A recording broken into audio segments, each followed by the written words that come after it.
Yung mga kamag-anak ko, magsubo muna tayo mga kamag-anak.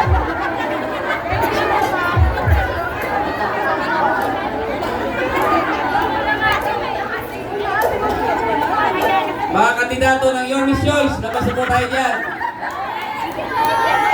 Mga kamag-anak, magsiupo muna tayo. Diyan, ang kulit-kulit po dyan ah. Ang likod-likod po dyan ah. Ito po tayo.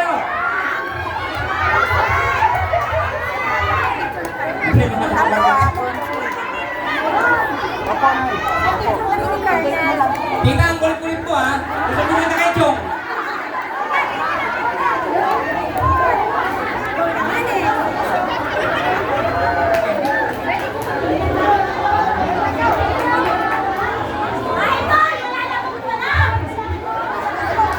Yung mga pinsan ko po, mag-iupo muna kayo mga pinsan. Siyang ikaw, susumbong kita kay Chong. Kulit-kulit mo. Ang likod-likod mo yung Chong ko.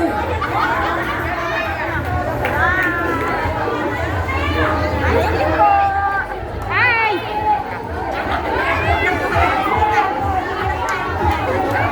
Sino ho?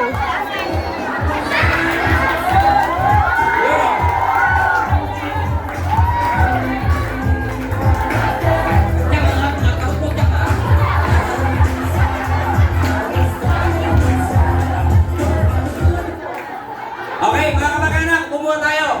Bigyan po natin ng pagkakataon na makapagsalita po yung medyo awig ko. Huwag ka makulit siyang ha. Okay, pinakikilala po sa inyo para magbigay ng kanyang mensahe ang ating magbabalik na Yorme Isko Moreno Gumagoso. Pwede makisuyo yung sa likod para makita ko rin sila. Ayan. Magaganda yung nasa Quadli. Yung nasa harapan may asim pa. Magandang hapon sa inyong lahat. Pasensya na kayo. Magpapauna lang ako dahil meron akong habuling alas 4. Usually, ako naman ang huli nagsasalita. Nakiusap ako kay Chichi na kung po pwede, magpauna lang ako. Dahil gusto ko kayo makita. Mukhang marami ritong pangsinigang kayo, makakasama ko noong 1998. Kay Lito Atienza. At alam niyo ba sino ang kasama ko nangangampanya sa District 1? Si Chichi Atienza. Kasi destinado siya doon sa District 1. Chef, bakit na pa yan? Guest lang dati yan kay Vice Mayor. Yeah. At alam ko, kayo, battle tested. Sanay na kayo sa maraming laban. Kaya ako naniniwala na maganda ang magiging kapalaran o tagumpay ng Your Miss Choice dahil gusto kong ipaalam sa inyo na magkasama na ang tatlong pinakamalalaking organisasyon sa buong Maynila. Una, kayo, Kababaihan ng Maynila. Pangalawa, ang inyong mga partner sa 5th District na kapwa nyo kababaihan, nagkapati na ang Kabaka sa 5th District ng Maynila. Ibig sabihin, yung Kabaka sa buong Maynila at kababaihan sa buong Maynila, magkasama na. At kami naman, may konti kaming dagdag. Ang kaagapay sa lungsod ng Maynila. So, gusto ko lang i-share sa inyo ang himagsikan sa Maynila. Bakit? KKK. kababaihan, kabaka. So, ang punto ko, I think, sa dami ng hirap ng laban ninyo, siguro natin, sa dami ng hirap na pinagdaanan ninyo sa lahat ng laban tuwing may halalan, I think ito ang pinakamagandang laban natin. Bakit? Tingnan mo ha, nung araw, siyempre magkakalaban yung kabaka, kaagapay, kababaihan. Pagdating sa iskinita, nagkaganyanan. Tama mali? Siyempre, kanya-kanyang iwasan. Ganun ang nangyari. Pero ngayon, pag nakita mo yung kaagapay, uy, mare. O, pare. Pag nakita mo yung kabaka, uy, mare. Uy, pare. So the point is, malaking bagay na nagkabati-bati, nagkasama-sama, tungo kanino? Sa lungsod ng Maynila at mamamayan nito. Kami ay instrumento lang na makapagbigay ng pagbabago sa katayuan ng tao. Ang malaking bahagi nito ay tulong ng mamamayan mismo para kami magtagumpay. Uulitin ko, kayo sanay na sa gera. Sanay na sa init ng araw. Sa puya. Tosgas pa kayo minsan. Abunado pa. Minsan tubig na lang. Katalo na. Tama mali. Mahirap talaga mangampanya. Napakahirap. Lahat ng sakripisyo inaabot ng mga tagapagkampanya. Pero, tatandaan ninyo, ito'y hindi nyo ginagawa para sa amin. Ginagawa niya para sa anak niyo. Bakit? Kasi yung iba rito, konti na lang ang birthday. Ouch! Diba, real talk? Oo. Ang ibig ko sabihin, sa ayaw at sa gusto natin, magpapantay ang paan natin. Una-una lang yan. Ang isa puso ninyo, ang isa isip ninyo, anong uri kaya ng gobyerno iiwan ko ang aking mahal sa buhay? So yun ang tinatayan nyo. Yung mga konting pamantika ng labi, baliwala yun. Pansamantala lang yun. Ang ipinaglalaban nyo dito, kinabukasan ng ating pamilya, pamilya ng ating kaanak, pamilya ng ating mga kumare, pamayanan at buhay-buhay ng mamamayan ng lungsod. Yan ang huwag mawaglit sa isipan ninyo habang kayo'y nasa gitna ng init ng araw. Yun naman, dahil mainit ang panahon, tingnan po ninyo, umiinit na rin ang politika. Napansin ninyo, dati isa lang ang naninira sa akin. Ngayon, dalawa na. Kaliwat kala na. Dati ako agahan, tanghalian, hapunan. Ngayon, pati pulutan sa inuman, ako na. Pero ako, ito masasabi ko sa inyo. Huwag kayong papatol. Huwag kayong makikipag-away. Bakit? Pag nakipag-away ba kayo, kapakinabangan niyo yun? Kapakinabangan lang ng politiko yun. Tama mali? E bakit nyo paliliitin ng mundo nyo? Dahil inaaway nyo yung isang tao. Hindi. Huwag kayong sasali sa mga panira. Huwag ninyong gagawin yan. Ang payo ko, katulad ng payo ko sa kaagapay, magpakababang loob kayo. But you have to be firm. Habang mababa ang loob natin, ang importante, matigas naman ang kalooban natin na ipaglaban yung ating paniwala na ang ating kandidato ay may resibo, may pruweba, may nagawa. Kaya sa dami ng nangyari at nagawa, kulang na yung oras ninyo para ipahatid yun sa inyong anak, sa inyong kamag-anak, sa inyong kapitbahay. Kasi ang gusto ng kabila, sagutin nyo na sagutin yung panira. Pero wala pa silang naikwentong gagawin. Pero yung makapanira sila ng kapwa, okay na sa kanila. Huwag niyong gagawin yun.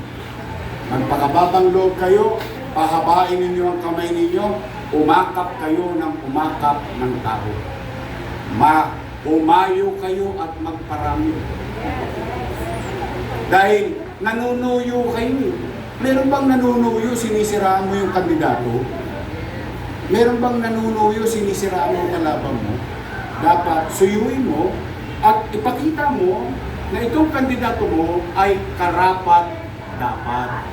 Tama o ba? Yeah. Yung ba ang gagawin natin? Yes. Magpakababang loob, huwag manira, hindi kailangan makipag-away. At the end of the day, matatapos ang halalan 67 days from now. Malapit na. Konti na lang. Babalik na ba tayo? Talaga? Ayun. Isa lang ang pakiusap ko. Kung po pwede, huwag na kayo maghalo ng iba. Diretso na natin. Your best choice. Total, hindi naman nila pwedeng itanggi ng kabila. Basta tayo, tinulungan natin sila para magtagumpay sila sa kanilang political career. Ngayon, kung tayo nakatulong at hindi tayo nilingon dahil tumigas na ang liig nila, wala naman tayo magagawa. Basta tayo nakatulong. And we move on with our lives. Tama? Para syota lang yan eh. Hiniwalayan ka, o hanap mo ulit ang bagong boyfriend. Tama ba? Kita nyo nga ngayon, may mga asawa na kayo. Di ba? Ang point ko is, we have to move on. So, kung tayo nakatulong sa kanila, tayo naglagay sa kanila sa pwesto, magsama-sama rin tayo, tayo rin mag-aalis sa kanila sa pwesto. Tama? May sense? Yes, because I believe, naniniwala ako sa kakayanan ninyo. Naniniwala ako na kaya niyong gawin. Nagawa na dati, kaya nating gawin muli. Okay? Partikular na yung ating congressman.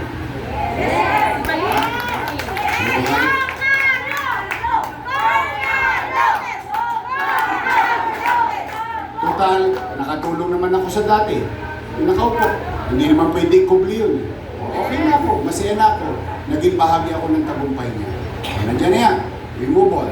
O sino ang kandidato natin niya? Carlo Lopez. Tama? O, uwi na.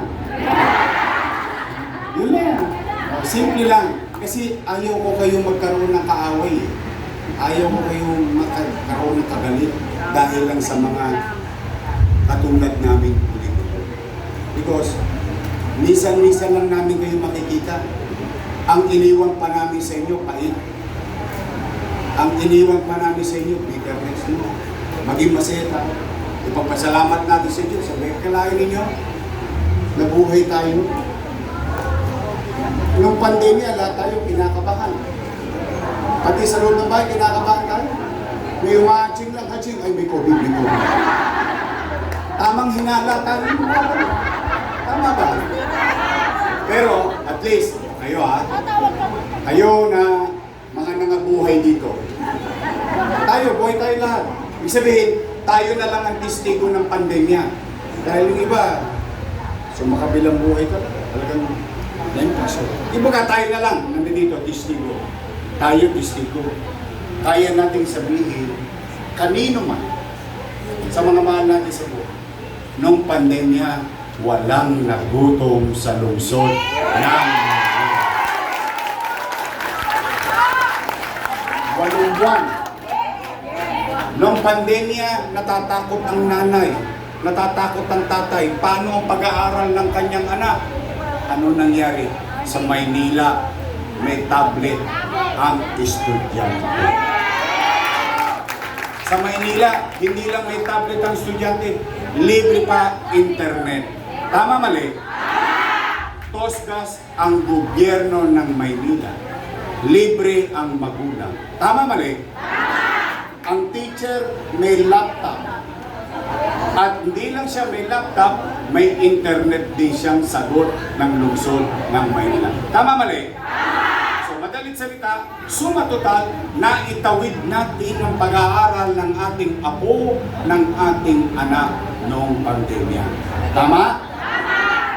Yan lamang, iilang bagay ang naganap.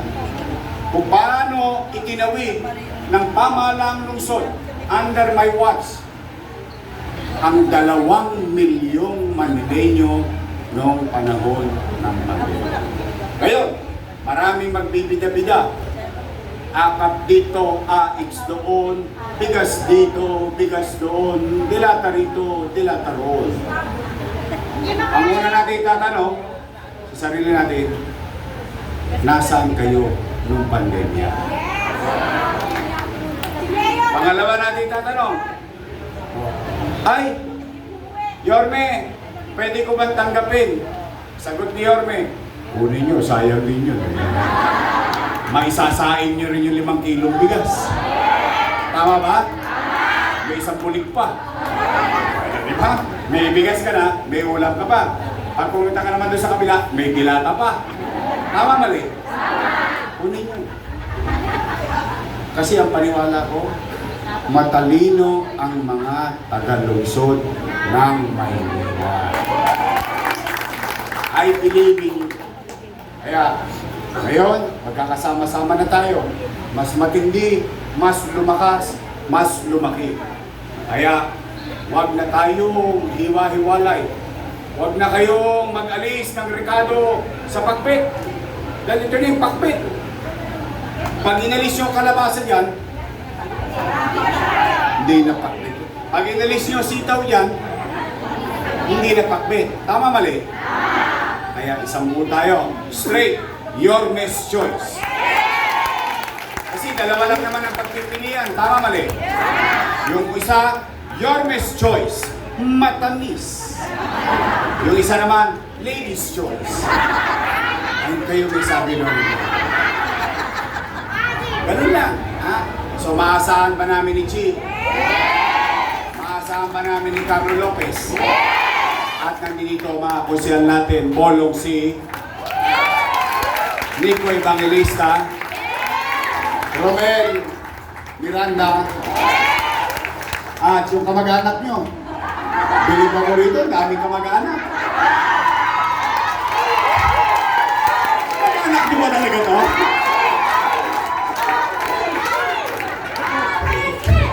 Nangaagaw ng kamag-anak eh. Awi siya. At yung isa natin kasama, Robbie Ong. So, kompleto na. Kompleto na. Kompleto na. Kompleto na eh. Parang sinasabi mo ganyan. Ano yan? Nangongo na. Ha? Kompleto na ba? Huwag nyo kakalimutan.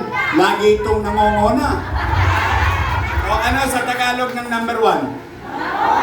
Okay, may sabi niyan. Ang ating kaibigan kapats ko, Edward Tan. Ang ating congressman, ibabalik natin, Congressman Carlo Lopez. Yung vice mayor ko, may asim pa. Mawalang 19 niya. Naintindihan niyo rin. Aquarents na yun. Siya, aral sa ama niya. Yung ama niya itinaguyod ninyo. Nakaraos. Naging magaling ding vice mayor. Presiding officer. Siya, graduate ng LaSalle Political Science. So alam niya ang trabaho ng gobyerno. Tama mali? Kung siya graduate ng Lasal, like ko siya. Ako graduate ng Ateneo.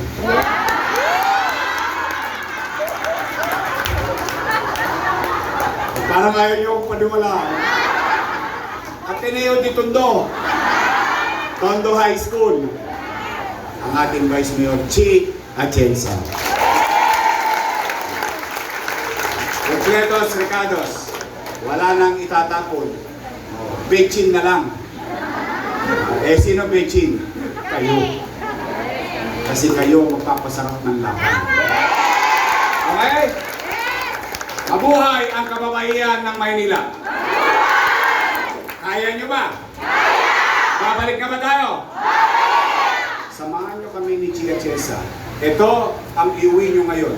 Ibabalik ko ang kalinisan ng lungsod ng Maynila. Kakalawitin ko ulit ang mga tolongges na nang i-snatch, nang hold up, Solvent Boy, lahat ng mga krimen na nagaganap sa Maynila, ibabalik ko sa inyo ang kapanatagan muli ng pamumuhay sa Maynila. Ibabalik ko ang gamot sa health center at hospital. At lahat ng mga nangyari na ganap nung panahon na ako'y binigyan ninyo ng pagkakataon, Nandito po kami kay Yorme. itutuloy ko, palalawigin ko pa. Lahat ng yan, kami dito sa Yorme's Choice, hindi kami magtatagumpay nang hindi namin kayo kasama. Kaya samahan nyo kami, mga batang Maynila, mga kababayan ng Maynila, na may asim pa. Samahan nyo kami. Together, we can make Manila great again. Magandang araw, pagpalain nawa kayo ng pong may kapal. Manila! God first. Thank you.